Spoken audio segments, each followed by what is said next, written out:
Infant of A diabetic mother. ठीक है, अब infant of A diabetic mother का क्या मतलब है कि ऐसी माँ का बच्चा जिसको ड्यूरिंग प्रेगनेंसी डायबिटीज़ हो, यानी कि गेस्टेशनल डायबिटीज़। अब गेस्टेशनल डायबिटीज़ से क्या मुराद है? गेस्टेशनल डायबिटीज़ का मतलब है कि अगर ड्यूरिंग सेकेंड और third trimester between specially 24 to 28 weeks oral glucose tolerance test करने पे जिसमें 75 ग्राम ऑफ ग्लूकोज दिया जाता है, अगर फास्टिंग शुगर लेवल करवाएं वो 90 से ज़्यादा हो और 1 आवर के बाद 180 से ज़्यादा हो और 2 आवर के बाद 153 से ज़्यादा हो, तो ऐसी मदर को या ऐसी प्रेग्नेंट औरत को कहते हैं कि इसको गेस्टेशनल डायबिटीज़ मेलाइटस है। ठीक है, तो क्राइटेरिया क्या है? सेकंड और third trimester specially 24 to 28 weeks, और इसके दौरान हम ऑरल ग्लूकोज टॉलरेंस टेस्ट करें जिसमें फास्टिंग ग्लूकोज 90 से ज़्यादा, 1 आवर के बाद 180 से ज़्यादा और 2 आवर के बाद 153 से ज़्यादा हो। अब अगली बात करते हैं कि अगर मदर को फर्स्ट ट्राइमेस्टर में हो गेस्टेशनल डायबिटीज़, फिर क्या मतलब मसला हो सकता है बच्चे में? सेकंड ट्राइमेस्टर में हो फिर क्या होगा? थर्ड ट्राइमेस्टर में हो फिर क्या होगा? तो देखें, अगर तो फर्स्ट ट्राइमेस्टर में हो रही है फिर क्या क्या हो सकता है? या तो कंजेनिटल मैलफॉर्मेशंस होंगी या स्पॉन्टेनियस अबॉर्शन हो जाएगा। ठीक है, यानी कि बच्चा रहेगा ही नहीं। अब अगर सेकंड ट्राइमेस्टर में है फिर क्या मसला हो सकता है? तो इसको आपने याद रखना है डीपी से। डीपी का मतलब है दिल, दूसरा पी से शुरू होने वाली जितनी भी चीज़ें हैं जैसे प्लेसेंटल इनसफिशिएंसी, ठीक है, और प्रीक्लैम्पशिया और प्रेगनेंसी इंड्यूस्ड हाइपरटेंशन। ठीक है, क्या क्या? Placental insufficiency, pregnancy induced hypertension, preeclampsia और दिल की चीज़ें यानी कि hypertrophic cardiomyopathy with septal hypertrophy. ये बहुत इंपॉर्टेंट है और बार बार पूछा जाता है। तो सेकंड ट्राइमेस्टर में क्या हो रहा है? डीपी, दिल और placental insufficiency, pregnancy induced hypertension और प्रीक्लैम्पशिया।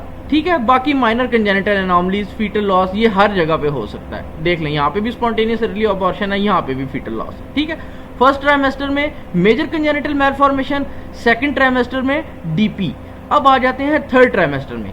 तो थर्ड ट्राइमेस्टर में अगर जीडीएम है तो फिर हर चीज़ हो सकती है।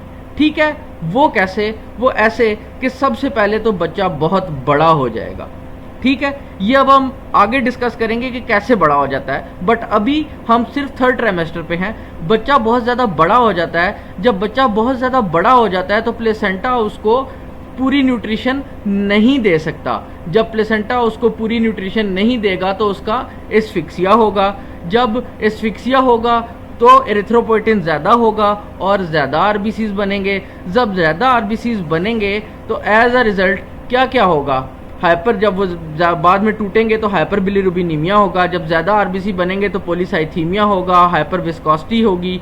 ठीक है, और ये इंट्रायूटेराइन डेथ भी कर सकती है। ठीक हो गया। इसके साथ साथ क्या होगा कि मदर में किडनीज मैग्नीशियम को लूज करने लग जाएंगे। जब किडनी में से मैग्नीशियम निकल जाएगा मदर की तो बच्चे में भी हाइपोमैग्नीसीमिया होगा। जब हाइपोमैग्नीसीमिया होगा तो पैराथायराइड हार्मोन रिलीज नहीं होगा। जब पैराथायराइड हार्मोन रिलीज नहीं होगा तो क्या हो जाएगा? Neonatal hypocalcaemia. ठीक है, और फिर क्या होगा?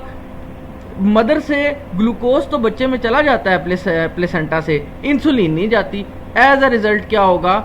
जब बच्चा पैदा होता है तो मदर का ग्लूकोज फौरन आगे नहीं जा रहा होता, लेकिन बच्चे के अपने जो पेनक्रियाज हैं वो इंसुलिन बनाते रहते हैं। एज अ रिजल्ट बच्चे में हाइपोग्लाइसीमिया भी हो सकता है। ठीक हो गया। बाकी इंसुलिन जब ज़्यादा हुई होती है बच्चे में तो वो सरफेक्टेंट नहीं बनाने देती, तो रेस्पिरेटरी डिस्ट्रेस सिंड्रोम हो जाता है। हाइपोग्लाइसीमिया भी तब होता है जब माँ का ग्लूकोज आना बंद हो जाता है लेकिन इंसुलिन ज़्यादा बन रही होती है बच्चे में। और दिल का तो मसला hypertrophic cardiomyopathy with septal hypertrophy हो ही रही होती है। तो फर्स्ट ट्राइमेस्टर में क्या था? कंजेनिटल मैलफॉर्मेशन और अर्ली अबॉर्शन। सेकंड ट्राइमेस्टर में क्या था, डीपी दिल का मसला, hypertrophic cardiomyopathy with septal hypertrophy और placental insufficiency, pregnancy induced hypertension, pre eclampsia. ठीक है, फिर थर्ड ट्राइमेस्टर में क्या हुआ, बच्चा बड़ा हो गया, उसका एस्फिक्सिया हो गया, हाइपोग्लाइसीमिया हो गया, हाइपोकैल्शीमिया हो गया, हाइपोमैग्नीसीमिया हो गया, पॉलीसाइथीमिया हो गया, हाइपर विस्कोसिटी होगी और आईयूडी भी हो सकती है। ठीक हो गया। अब आगे चलते हैं, देखते हैं। देखें जीडीएम में क्या हो रहा है। जीडीएम में ग्लूकोज प्लेसेंटा से बच्चे में जा रहा है, ठीक है, बेबी में जा रहा है, बट इंसुलिन नहीं जा रही माँ की। ठीक है, तो बच्चे के जो पैनक्रियाज हैं वो इंसुलिन अपनी ज़्यादा बनाने लग जाते हैं। ठीक है, अब insulin as a growth hormone act करता है। अब ग्रोथ हार्मोन क्या करता है, एक तो वो बच्चे की ग्रोथ को ज़्यादा करा देता है। ठीक है, जब वो बच्चे की ग्रोथ ज़्यादा करा देता है तो प्लेसेंटा उसकी नीड्स को पूरी नहीं कर सकता, as a result foetal asphyxia हो जाता है। जब एस्फिक्सिया होता है तो बच्चे के एरिथ्रोपोइटिन रिलीज होता है क्योंकि उसकी ऑक्सीजन डिमांड नहीं पूरी हो रही। एज अ रिजल्ट आरबीसी ज़्यादा हो जाते हैं। जब आरबीसी ज़्यादा हो जाते हैं हाइपर विस्कोसिटी हो जाती है।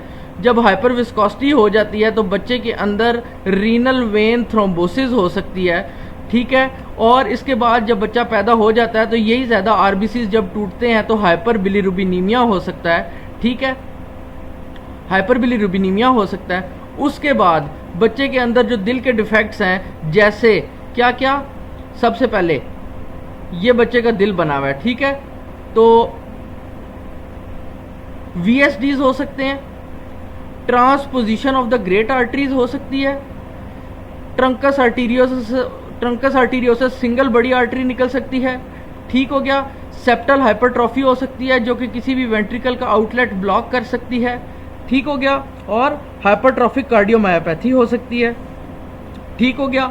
अब जब बच्चा बड़ा हो गया था तो जाहिर बात है जब वो पैदा होगा तो वो सी सेक्शन से होगा। ठीक है, और हो सकता है कि जल्दी पैदा हो due to placental insufficiency, placenta के भी प्रॉब्लम स्टार्ट हो जाते हैं, तो as a result prematurity भी इनमें कॉमन है। ठीक हो गया, ये वही थर्ड ट्राइमेस्टर की चेंजेस को मैं बता रहा हूँ। फिर मदर से किडनीज जो है वो मैग्नीशियम का लॉस होने लग जाता है। एज अ रिजल्ट मदर में भी हाइपोमैग्नीसीमिया होता है, बच्चे में भी हाइपोमैग्नीसीमिया होता है। हाइपोमैग्नीसीमिया जो है वो पैराथायराइड हार्मोन नहीं रिलीज करने देता, तो हाइपोकैल्शीमिया भी हो जाता है। सो थर्ड ट्राइमेस्टर में क्या क्या हुआ, सबसे पहले बच्चा बड़ा हो गया इंसुलिन की वजह से, क्योंकि insulin as a growth hormone act कर रहा है। फिर जब बड़ा हो गया तो पैदा होगा तो बर्थ ट्रॉमा भी होगा, शोल्डर डिस्टोशिया भी होगा। फिर बच्चे में हाइपोग्लाइसीमिया होगा जब पैदा हो जाएगा, क्योंकि इसकी इंसुलिन ज़्यादा हुई हुई है। इंसुलिन जो है वो सरफेक्टेंट नहीं बनाने देती टाइप 2 न्यूमोसाइट्स को, as a result respiratory distress syndrome हो जाएगा, हाइपरट्रॉफिक कार्डियोमायोपैथी हो सकती है। और बच्चा बड़ा हो गया तो प्लेसेंटा उसकी ऑक्सीजन नहीं पूरी कर सक रहा, इसलिए डिक्रीज ऑक्सीजनेशन, हाइपोकैल्शीमिया, हाइपोमैग्नीसीमिया हम डिस्कस कर चुके हैं, हाइपर बिलीरुबिनीमिया हम डिस्कस कर चुके हैं, पॉलीसाइथीमिया डिस्कस कर चुके हैं, और थ्रोम्बोसाइटोपेनिया हो जाएगा। आगे चलते हैं। अब बच्चे में क्या क्या कंजेनिटल मैलफॉर्मेशन हो सकती हैं, तो बच्चे में जो कंजेनिटल मैलफॉर्मेशन है वो सिस्टम वाइज है। सबसे पहले हम कार्डियक डिफेक्ट पे आते हैं। तो मैंने जैसे आपको बताया कि अगर वेसल्स की बात करें, या तो transposition of the great vessel होगी, ठीक है, या ट्रंकस आर्टीरियोसिस हो जाएगा, या डबल आउटलेट राइट वेंट्रिकल हो जाएगा। ठीक है, राइट वेंट्रिकल में से ही एओर्टा निकल रही है, राइट वेंट्रिकल में से ही आपकी पल्मोनरी वेसल निकल रही है। अब और क्या हो सकता है, और ये देखें वेंट्रिकुलर सेप्टल डिफेक्ट्स हो सकते हैं, ये भी मैं आपको बता चुका हूँ। ठीक है, फिर पेटेंट डक्टस आर्टीरियोसिस, ये बहुत इंपॉर्टेंट है। सेप्टल हाइपरट्रॉफी तो हम पहले ही पढ़ चुके हैं कि एसिमेट्रिकल सेप्टल हाइपरट्रॉफी हो सकती है, और हाइपोप्लास्टिक लेफ्ट हार्ट हो सकता है। तो वेसल्स का याद रखें, transposition of the great vessels, दूसरी ये ट्रांसपोजिशन हो चुकी है ग्रेट वेसल्स की, ट्रंकस आर्टीरियोसिस हो सकती है, डबल आउटलेट राइट वेंट्रिकल हो सकता है, VSD हो सकता है, और हाइपोप्लास्टिक लेफ्ट हार्ट हो सकता है, PDA हो सकता है। ठीक हो गया।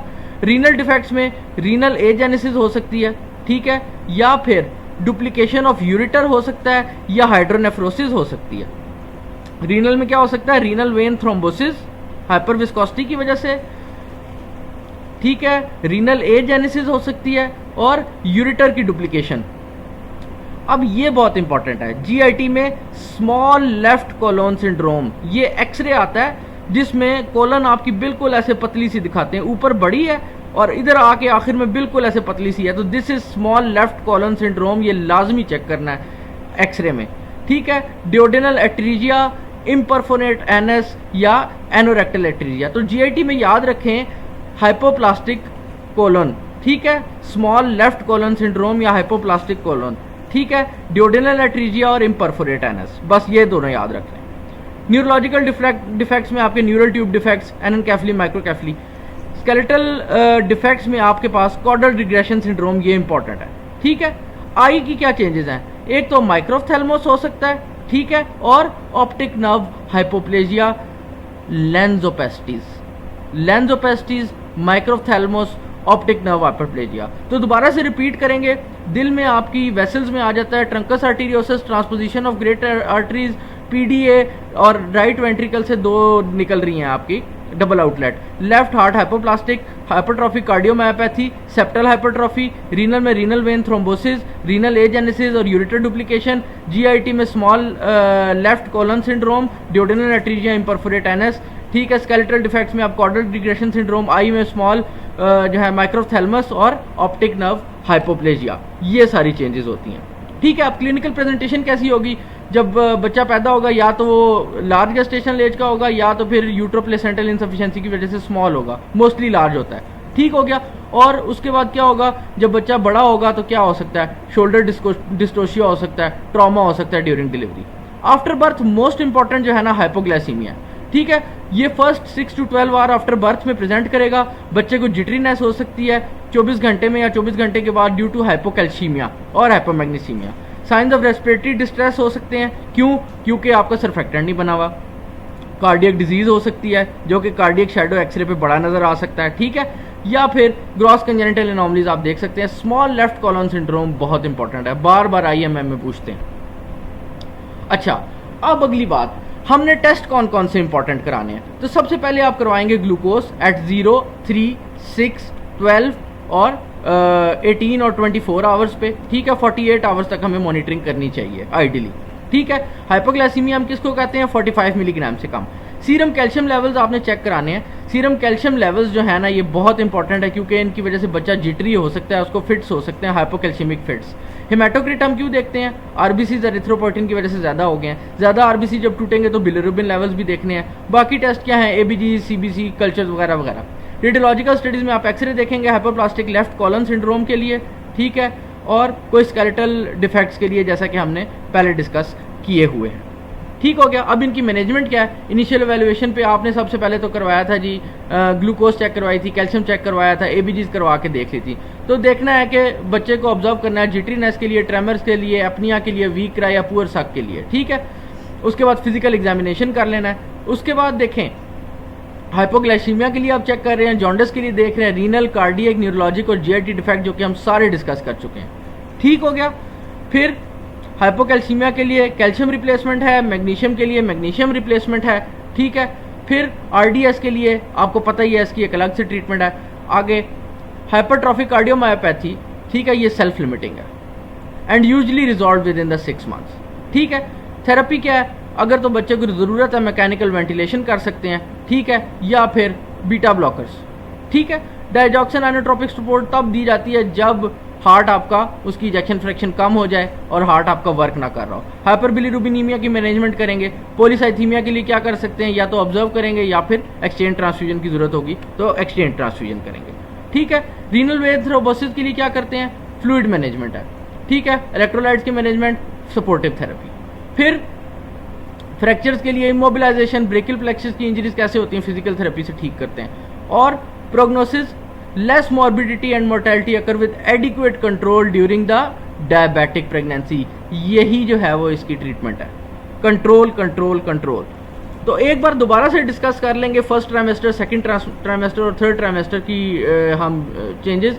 तो फर्स्ट ट्राइमेस्टर में क्या हो रहा है, मेजर अगर फर्स्ट ट्राइमेस्टर में हुई है गेस्टेशनल डायबिटीज तो क्या क्या हो सकता है, कंजेनिटल मेलफॉर्मेशन और अर्ली अबॉर्शन। सेकंड ट्राइमेस्टर में DP यानी कि placental insufficiency, pre eclampsia, pregnancy induced hypertension या पॉलीहाइड्रोएमनियोस, और इसके साथ hypertrophic cardiomyopathy with septal hypertrophy. अगर थर्ड ट्राइमेस्टर में GDM हुई है फिर क्या होगा, सब कुछ होगा, क्या क्या, बच्चा बड़ा हो जाएगा, जब मैक्रोसोमिया हो गया, जब बच्चा बड़ा हो गया मैक्रोसोमिया, तो बर्थ के दौरान उसको शोल्डर डिस्टोशिया हो सकता है, बर्थ ट्रॉमा हो सकता है और सिजेरियन डिलीवरी होगी, ज़ाहिर बात है, और जल्दी भी हो सकती है, तो बच्चा प्रीमेच्योर भी हो सकता है। उसके बाद उसके लंग्स मैच्योर नहीं हुए होंगे तो फिर आरडीएस हो जाएगा, और बच्चे को एस्फिक्सिया हुआ है तो आरबीसी ज़्यादा हो जाएंगे ड्यू टू एरिथ्रोपोएटिन। जब आरबीसी ज़्यादा हो जाएंगे तो पॉलीसाइथीमिया होगा, हाइपर विस्कोसिटी होगी, हाइपर विस्कोसिटी से रीनल वेन थ्रोम्बोसिस होगी, और जब आरबीसी टूटेंगे तो हाइपर बिलीरुबिनीमिया होगा, माँ में मैग्नीशियम कम हो जाएगा, हाइपोमैग्नीशीमिया होगा, हाइपोमैग्नीशीमिया होगा तो पैराथायरॉयड हार्मोन कम रिलीज होगा, जब पैराथायरॉयड हार्मोन कम रिलीज होगा तो हाइपोकैल्शीमिया भी हो जाएगा। ठीक है, अब बात करते हैं कि कौन कौन से कंजेनिटल डिफेक्ट्स होते हैं। तो कार्डियक डिफेक्ट्स में आपके पास वेसल्स के डिफेक्ट्स आ जाते हैं, PDA, transposition of great arteries, trunks arteriosus, ठीक है, डबल आउटर राइट वेंट्रिकल और hypoplastic left ventricle, ventricular septal defects, ठीक है। इसके साथ साथ और क्या हो सकता है आपके पास, एसिमेट्रिक सेप्टल हाइपरट्रॉफी, ठीक हो गया। रीनल डिफेक्ट में रीनल एजेनेसिस, यूटर डुप्लीकेशन, जीआईटी में आपके पास स्मॉल लेफ्ट कोलन आ जाएगी, बहुत इंपॉर्टेंट है जो एग्जाम में आती है, ड्यूटेनल एट्रीजिया इम्परफोरेटाइनस। न्यूरोलॉजिकल डिफेक्ट्स में एननकेफली, माइक्रोकेफली, न्यूरल ट्यूब डिफेक्ट्स, और स्केलेटल में आपके पास कॉर्डल रिग्रेशन या हेमीवर्टिब्री। आई में माइक्रोथैलेमस और ऑप्टिक नर्व हाइपरप्लेजिया। तो ये है आपका infant of diabetic mother. I hope कि इसके बाद अगर आपके पास आ जाए तो आप उसको ग्लूकोज चेक करेंगे, कैल्शियम चेक करेंगे, मैग्नीशियम चेक करेंगे, एक्सरे करवाएंगे और हार्ट देख सकते हैं, किडनीज देख सकते हैं कोई इशू आ रहा है, या तो फिर आप कोलन देख सकते हैं उसके अंदर, ये हो सकती है इसकी सारी management. So this is all about infant of diabetic